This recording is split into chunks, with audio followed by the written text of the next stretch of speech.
Make sure the ball valves under the tanks are in the closed position. Turn off the lid mixers. Assure the lids are fastened securely. Close the recirculation valve on the lids. Attach the vacuum line to the vacuum port on the lids. Close the desiccant tube valve on the lids.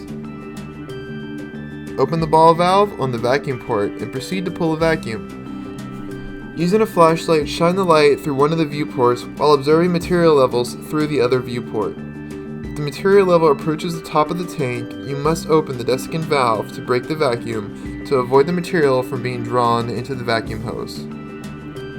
Repeat the process until the material settles on its own. When vacuuming is complete, close the vacuum port valve, remove the vacuum line, and open the desiccant tube valve. When the full vacuum is released, open the circulation valve and lower tank valve before starting the pumps.